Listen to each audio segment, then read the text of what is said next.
So guys welcome back. आज मेरे साथ एक और इंस्पिरेशनल एथलीट हैं और इनका नाम है मिस्टर कमल गोस्वामी, जो कि अक्सर पार्टिसिपेट करते हैं मेंस फिजिक में। नहीं सर, मैन फिजिक में नहीं, मैं बॉडी बिल्डिंग का प्लेयर हूँ। क्या बात करते हो भाई, आजकल तो बॉडी बिल्डर जो है मेंस फिजिक में खेलने लग पड़े हैं। नहीं सर, दोनों कैटेगरियाँ बहुत अलग अलग हैं। हाँ। मैं आपको बता दूं कि मैं बॉडी बिल्डिंग करता हूँ और बॉडी बिल्डिंग और मैन फिजिक कभी भी एक साथ नहीं करी जा सकती। राइट। सो गाइस मैं यहाँ पर करेक्ट कर देता हूँ। मैंने जानबूझ करके ये बात बोली कि कमल भाई जो वो मेंस फिजिक में पार्टिसिपेट करते हैं, ये बॉडी बिल्डर ही हैं और बॉडी बिल्डिंग कैटेगरी में ही पार्टिसिपेट करते जी, मैं बॉटम वेट में बॉडी बिल्डिंग करता हूँ और बॉडी बिल्डिंग और मैन फिजिक एक साथ नहीं करी जा सकती। बॉडी बिल्डिंग और क्लासिक फिजिक एक साथ करी जा सकती है, लेकिन बॉडी बिल्डिंग और मैन फिजिक का तो कोई कैटेगरिया नहीं बनता, क्योंकि दोनों में बहुत ज़्यादा डिफरेंस है बॉडी। भाई मैंने ना रिसेंटली अभी हमारे बहुत ही रिस्पेक्टेड जज हैं जी। डॉक्टर सोम तुगनैत जी। एक्चुअली मैंने उनसे अभी एक क्वेश्चन ये किया था जी। कि अक्सर आजकल चैंपियनशिप्स में क्या होने लग पड़ा है कि एक एथलीट हाँ। जिसने तैयारी बॉडी बिल्डिंग की हुई हो, जी। वो तीनों कैटेगरीज फिजिक में, क्लासिक में और बॉडी बिल्डिंग में जी। तीनों की फी जमा करा देता है। जी। कैसे पॉसिबल है कि एक सिंगल एथलीट जो है वो तीनों कैटेगरीज में खेल जाए? सर, एक एथलीट दो कैटेगरी में खेल सकता है। बॉडी बिल्डिंग वाला क्लासिक फिजिक खेल सकता है और क्लासिक फिजिक वाला मैन फिजिक भी खेल सकता है, लेकिन बॉडी बिल्डिंग और मैन फिजिक नहीं खेली जा सकती एक साथ। नहीं खेली जा सकती। जी, नहीं खेली जा सकती। मतलब बीइंग एथलीट आप भी इस चीज़ को मानते हो? नहीं, ये तो बात है ही, तो मानने वाली बात क्योंकि है। भाई बहुत सारे लोग हैं जो इस चीज़ के ऊपर बहस करने को तैयार हैं कि भाई ऐसा नहीं देखिए, होता। पहली बात तो जिनका आप नाम ले रहे हैं, मेरे को नहीं लगता उनसे ज़्यादा नॉलेज किसी को इंडिया में है। बिल्कुल ठीक है। सोम सर से ज़्यादा नॉलेज किसी को भी नहीं है। और एज ए जज भी उन्होंने जो बात बोली है वो गलत नहीं बोली कि बॉडी बिल्डिंग और मैन फिजिक एक साथ हो सकती है, बॉडी बिल्डिंग और क्लासिक फिजिक एक साथ हो सकती है, लेकिन बॉडी बिल्डिंग और मैन फिजिक एक साथ नहीं हो सकती। क्योंकि अगर मैं बॉडी बिल्डिंग खेलता हूँ, अगर मैं बिलो 5'7" में जाके मैन फिजिक में लंबा पहन के, शॉर्ट्स पहन के चला जाऊंगा और खेलने लग जाऊंगा, तो मेरे मसल को देखते हुए वो मुझे मना ही करेंगे कि यार आपका मसल बहुत ज़्यादा मैच्योर है। अच्छा भाई, क्यों अक्सर ऐसा होता है कि बहुत सारी फेडरेशन में जो जजेस होते हैं जी। जबकि उनको नज़र आ रहा होता है कि भाई सामने जो एथलीट है वो नहीं है मेंस फिजिक का, फिर भी वो अलाउ कर देते हैं कि भाई चलो ठीक है आप पार्टिसिपेट कर सर लो। देखो, बहुत सारी फेडरेशंस का तो मैं आपको पहले बता दूं कि आजकल जो बॉडी बिल्डिंग चैंपियनशिप हो रही है वो सिर्फ पैसा कमाने के लिए हो रही है। अच्छा। ठीक है, इतनी छोटी छोटी चैंपियनशिप होने लग गई हैं और हर जगह पे चैंपियनशिप होने लगी कि चैंपियनशिप का रोल, मतलब जो महत्व है ना, वो खत्म होता जाता है। ठीक है। ठीक है ना। अब वो कह रहा है कि एक लड़का IBBF से जाके मिस्टर इंडिया बनता है और एक गली में ही कहीं भी खेल के मिस्टर इंडिया बन जाता है। ठीक है। ठीक है, तो आप उनको दोनों को कंपेयर नहीं कर सकते। नहीं कर सकते। ठीक है ना। उसी वजह से फिर क्या होता है कि लड़के बाद में जजेस में कमियां निकालने लग जाते हैं कि हमारे साथ अनफेयर डिसीजन हुआ, मेरे तो पहले 5 गोल्ड मेडल आ चुके हैं, मैं तो इस साल हर जगह गोल्ड मेडल लेकर आया हूँ। भाई आपने जहाँ गोल्ड मेडल लिए हैं ना, वो बहुत छोटे प्लेटफॉर्म है। अब आप आ गए हो बहुत बड़े प्लेटफॉर्म पे खेलने, तो आप अपने आप को फिर उनके साथ ही कंपेयर करो कि यहाँ पर सारे ही चैंपियन है ऑलरेडी। राइट। आपने भाई आंसर ही कर दिया। वैसे मेरा ये नेक्स्ट क्वेश्चन था आपकी इसी बात से जुड़ा हुआ जी, कि अक्सर एथलीट्स जो होते हैं, जो हार जाते हैं, जो स्टेज पर किसी प्लेस में नहीं आ पाते हैं, वो फिर आजकल ये अब कहना शुरू कर देते हैं कि फेयर जजिंग ही नहीं हुई है, जज को मालूम ही नहीं है कि भाई क्या मतलब देखना ऐसा है नहीं है हमारे। सर, ऐसा नहीं है। उसका मैंने आंसर मैं आपको पहले ही दे चुका हूँ कि अगर आप छोटी छोटी चैंपियनशिप खेल कर आओगे, मान लो सपोज करो मैं ही हूँ कि मैंने ये जितने भी नाम तो नहीं ले सकता मैं कि, लेकिन ये जो छोटे छोटे कंपटीशन हो रहे हैं, आपको भी पता है आजकल हर हफ्ते कंपटीशन होता है। बिल्कुल हो रहे हैं। अब मैं उनमें जाके खेलने लग जाऊँ, मेरे पास 5-7 गोल्ड मेडल आ जाएं और मैं सोचूं कि यार मैं बहुत बड़ा चैंपियन बन गया और मैं जाके सीधा कम्पीट कर जाऊँ बड़े प्लेटफॉर्म पे, शेरू में चला जाऊं या IBBF में बड़े कॉन्टेस्ट खेलने जाता हूं, जैसे अभी जो तेलंगाना में जो कॉन्टेस्ट हुआ था, और वहां जाके मैं 3rd-4th आऊं, तो मुझे वहां पे अपने आप को समझाना पड़ेगा अपने आप को कि यार मैं अब चैंपियनों में खेला हूं, असली चैंपियनों में अब खेला हूं। यस। ठीक है ना। पहले मैं खेल रहा था बच्चों में। ठीक है, तो वही चीज़ है। अब छोटे छोटे क्रिकेट मैच खेल के आप जब आप रणजी खेलने जाओगे या इंटरनेशनल खेलने जाओगे, तो वहाँ पर आपको अपना उस हिसाब के लड़कों के साथ ही खेलना पड़ेगा। अच्छा, मैं भाई एक आपसे बात पूछना चाहूँगा कि इंटरनेट के यूज़ ने बॉडी बिल्डर की स्पोर्ट को, बॉडी बिल्डिंग की स्पोर्ट को बनाया है या बिगाड़ा है? सर दोनों ही किया है। अच्छा। दोनों ही किया है, बनाया भी है और बिगाड़ा भी है।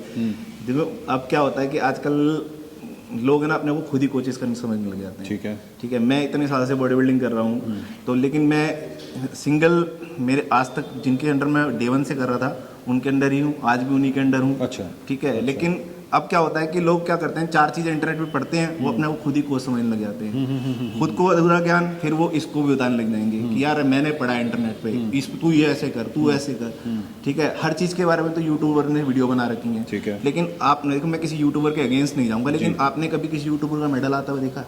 किसी का भी नहीं देखा ना। इनफैक्ट यूट्यूबर की किसी यूट्यूब वीडियो को देख करके कोई चैंपियन बन पाया। क्योंकि वो सिर्फ अपनी नॉलेज, जितनी उनको थोड़ी बहुत नॉलेज है वो आपको शेयर कर रहे हैं। यस, देखो किसी भी चीज़ को पढ़ के बताना अलग है और उसको प्रैक्टिकली करना बहुत अलग है। बिल्कुल ठीक है, ठीक बिल्कुल है ना? ठीक है। तो जो चैंपियन है उन्होंने उस चीज़ को अपने ऊपर यूज़ किया है, उनको सब चीज़ों का रिजल्ट्स पता है। जी। ठीक है ना, कि क्या रिजल्ट आएगा, कैसे होगा, कितनी कैसे प्रैक्टिस करनी है, किस तरीके से करनी है। यस, ठीक है, तो इन सब चीज़ों को थोड़ा सा ध्यान में रखना चाहिए नए लड़कों को भी, कि यार सिर्फ वीडियोस पे मत चलो कि वीडियो में आपने देख लिया कि उसने ऐसे बताया तो मैं वैसे फॉलो करूँ। आपको अगर बॉडी बिल्डिंग करनी है तो आपको सबसे पहले एक अच्छा कोच चाहिए। बिल्कुल ठीक है, बिल्कुल ठीक है। क्योंकि मैंने देखिए आपसे ये वाला क्वेश्चन इसलिए पूछा कि अक्सर मैं भी अब इस चीज़ को ऑब्जर्व कर रहा हूँ कि जो लोग इस फील्ड के अंदर काफ़ी टाइम लगा चुके हैं, जी। आप अगर उनसे लॉजिक के ऊपर बात करेंगे तो वो चीज़ को समझेंगे कि किस कैटेगरी में या फेयर जजमेंट या राइट जजमेंट क्या चीज़ है, रूल्स क्या होते हैं। जी। बट जो लोग नए नए इस फील्ड में आ रहे हैं, जी। वो एक फ़ैन बेस के तौर पे एक फ़ैन आर्मी बन करके किसी को भी सपोर्ट करना शुरू कर देते हैं। सर अब मैं बताऊं, उसका एक बहुत बड़ा रीज़न ये है कि देखो मैं ऐसे बहुत एथलीट्स को जानता हूं जो बहुत बड़े चैंपियन हैं लेकिन उनके इंस्टाग्राम पे फॉलोअर्स नहीं हैं। ठीक है, जैसे कि मैं एक छोटा सा एग्जांपल देता हूं, शिव कुमार भाई हैं। बिल्कुल ठीक, ठीक बिल्कुल है? ठीक। उनके कुछ कितने फॉलोअर्स हैं उनके? बहुत ही कम है, बहुत ही कम है। लेकिन कितने बड़े चैंपियन थे वो? बहुत बड़े चैंपियन है। यस, मैं पर्सनली इस चीज़ को बोलूँगा, बहुत बड़े हाँ, चैंपियन और अब उनके सामने कोई यूट्यूबर ला खड़ा कर दो दोनों स्टेज पे, तो यूट्यूबर के तो हल्ला मचेगा ही ना उसके नाम का। लेकिन ये थोड़ी कि वो चैंपियन है। सो यानी कि आपके कहने का मतलब ये हुआ कि एक हाइप क्रिएट कर दी गई है। जी, मतलब जो सोशल मीडिया पे जो आप, मैं ये नहीं कहता कि भाई जिनके फॉलोअर्स ज़्यादा हैं वो गलत लोग हैं जी। लेकिन मैं ये कहना चाहता हूँ कि जो चैंपियन है वो अलग होता है, उसको इतना तो वो अपनी प्रैक्टिस करता है, और ये नहीं कि उसके फॉलोअर नहीं है तो उसको नॉलेज नहीं है। बिल्कुल ठीक है। अच्छा भाई, अब हम बात करते हैं आपकी अपनी खुद की प्रोफेशनल लाइफ के बारे में। थोड़ा सा आप मेरे व्यूअर्स को एक अपनी जो आपकी अचीवमेंट्स रही हैं, जी। एक उसका एक थोड़ा सा इंट्रो दे दीजिए। सर मैं एज ए बॉडी बिल्डर, मैं मतलब प्रोफेशनल बॉडी बिल्डिंग करता हूँ, बॉटम वेट में बॉडी बिल्डिंग करता हूँ। मैंने 5 टाइम तो मिस्टर दिल्ली में मेरे पास गोल्ड मेडल है जी। उसके बाद मेरे पास नॉर्थ इंडिया में गोल्ड मेडल है, उसके बाद मेरे पास मिस्टर इंडिया में ब्रॉन्ज मेडल है, शेर क्लासिक में मेरे पास गोल्ड मेडल है, ओलंपिया में मैं फोर्थ आया था। अच्छा, ओके। तो भाई अगर आज के दिन में अगर कोई मेरे व्यूअर्स में से आज आपको अप्रोच करना चाहे फॉर ट्रेनिंग, क्या आप उसके लिए भी ओपन रहते हैं? सर मैं पहले बता दूं कि मेरे पास बहुत सारे मैसेज आते हैं, लेकिन जो मैं पहले तो उनकी प्रोफाइल देखता हूं। एक तो नए बच्चों को मैं सोचता हूं कि ये मेरे को कोचिंग लेके मेरे से करेंगे क्या। अच्छा, कि अगर मेरे से कोचिंग लोगे, इतना पैसा तुम उन्हें डाइट पे खर्च लो यार, क्योंकि तुम्हें कोच की जरूरत नहीं है अभी। अच्छा, ठीक ओके। है ना, बिल्कुल जो बिगनर है उसको कोच की क्या जरूरत है। अच्छा, 1.5-2 साल तो अपने आप को खुद दो ना, जहाँ आप जिम में जिसमें भी जा रहे हो उसमें जो भी नॉर्मल लड़का है आपको, जो भी नॉर्मल कोच है वो आपको इतनी नॉलेज दे सकता है कि आप ठीक है। अपनी बॉडी बिल्डिंग कर सको। ठीक है। ठीक है ना, क्योंकि बॉडी बिल्डिंग एक बहुत महंगा स्पोर्ट्स है। लड़के क्या करते हैं, अभी उनके पास डाइट के लिए पैसे नहीं है प्रॉपर, लेकिन वो कोच हायर कर लेते हैं। ठीक है, ठीक है, चाहे उन्होंने चैंपियनशिप खेलनी है या खेलनी है चाहे नहीं खेलनी, उसके बाद क्या करेंगे वो चैंपियन उसको पैसा भी दे देंगे। लेकिन जब वो उसको लिख के देगा ये ले लो, ये ले लो, फिर वो बाद में कहते हैं हमारे पास इतने अफोर्ड ही नहीं कर सकते। सो गाइस, ये बिल्कुल सही बात हमारे कमल यार भाई ने इससे अच्छा बताई तो है। आप अपनी डाइट पे पैसा लगाओ, क्योंकि मेरे हिसाब से शुरू में 6-7 महीने तो किसी कोच की जरूरत है नहीं आपको। ठीक है, अगर आप कोई बेसिक से जिम में जा रहे हो, वहाँ बेसिक से आपको तो कोई भी सीनियर है जो भी लड़का वो जिम चला रहा है, तो इतनी नॉलेज तो उसको है कि वो आपको डाइट के थ्रू थोड़ा सा खड़ा कर सकता है। ठीक है। फिर जब आपको लगे कि यार मैं थोड़ा सा बन गया हूँ, इंटरमीडिएट हो गया हूँ, फिर आप किसी कोच के पास जाओ। अगर आपको लगता है कि अब ये मुझे हेल्प नहीं कर सकता जिस जिम में मैं जा रहा हूँ, ऐसा नहीं है कि हो सकता है उसको मुझसे भी ज़्यादा नॉलेज हो जिस जिम में आप जा रहे हो। जी भाई, आप आज के सिनेरियो में जी जैसा भी बॉडी बिल्डिंग का सीन जो देख रहे हैं, जो भी कुछ आप सुनते हैं, आपके नज़रिए से अगर इस स्पोर्ट को हमें और ऊपर लेकर के जाना है तो आपकी तरफ से क्या फीडबैक होगा, क्या सजेशंस होंगे कि जिससे हमारी ये गेम और स्ट्रांग हो सकती है? इंडियन बॉडी बिल्डिंग, उसमें हमें क्या क्या चीज़ें इंप्लीमेंट करनी चाहिए? सर इंडियन बॉडी बिल्डिंग तो ऑलरेडी डे बाय डे अच्छी हो ही रही है, वो तो आप भी देख रहे हैं कि day by day body building अच्छी हो ही जा रही है जी।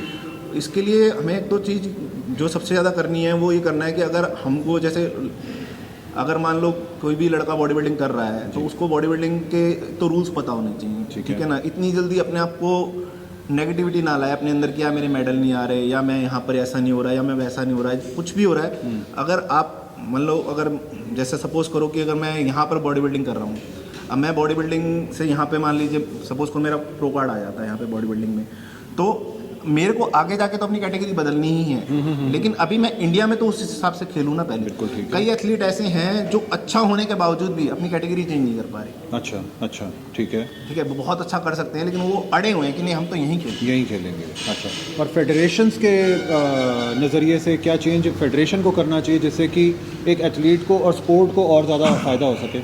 सर फेडरेशंस की तरफ से तो हेल्प यही होनी चाहिए कि अगर जितना हो सके कि एथलीट्स की फीस थोड़ी कम कर दी जाए। अच्छा, ठीक है, ठीक है। क्योंकि थोड़े से जितने भी कॉम्पिटिशन्स वगैरह होते हैं तो भाई अगर वो सपोर्ट करना चाहते हैं हमको तो ठीक है। मैं किसी को प्रेशराइज नहीं कर रहा कि जी, वो करें। जी। भाई उनका अपना खर्चा है, वो जो भी इतना बड़ा इवेंट करते हैं उसके हिसाब से उनके खर्चे होते हैं। राइट। ठीक है ना, मैं ये भी नहीं कह रहा कि नहीं भाई खर्चे नहीं होते, लेकिन अगर वो थोड़ा सा हमको हेल्प करना चाहते हैं तो थोड़ी सी फीसेज थोड़ी सी कम हो जाएंगी। Right, right.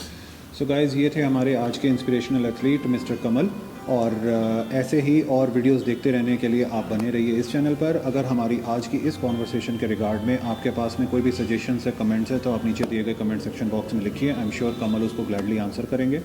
कमल, आप अपने फैंस को अगर कोई मैसेज देना चाहते हैं तो ज़रूर दीजिए। सर मैं तो यही मैसेज देना चाहता हूँ सभी को, मतलब जितने भी मेरे को लोग फॉलो करते हैं या जितने भी लोग बॉडी बिल्डिंग में आना चाहते हैं, मैं सबको एक ही चीज़ कहना चाहता हूँ कि देखो बॉडी बिल्डिंग थोड़ा सा महंगा स्पोर्ट्स है। ठीक है। सबसे पहले आप अपने आप को इस लायक बनाओ कि उस चीज़ को आप अफोर्ड कर सको। देखो Yes. कोई आपको फ्री में कुछ नहीं देने वाला। या बहुत लोग मेरे को ऐसे अप्रोच करते हैं कि भैया आप मेरी हेल्प कर दो। यार मैं आपकी हेल्प कर दूंगा, मैं मना नहीं कर रहा, लेकिन आपके अंदर मुझे वो डिस्पेरिट दिखेगी कि हाँ ये लड़का कुछ कर सकता है, तब तो Potential मैं होनी चाहिए। पोटेंशियल होनी चाहिए आपके Yes, अंदर yes, yes, yes. कि आप ये चीज़ मेरे साथ कर सकते हो। मैं आपको हेल्प कर दूंगा, लेकिन मैं आपके ऊपर पैसा तो नहीं लगा सकता ना। Right, right, तो right. मैं सबको यही बोलना चाहता हूँ कि देखो बॉडी बिल्डिंग बहुत महंगा स्पोर्ट्स है भाई। पहले अपने आप को इतना स्ट्रांग करो कि आप उस चीज़ को अफोर्ड कर पाओ, देन उसके बाद ही आप बॉडी बिल्डिंग कर पाओगे। Right. Thank you so much Kamal, आज मुझे और मेरे व्यूअर्स को टाइम देने के लिए। Thank you.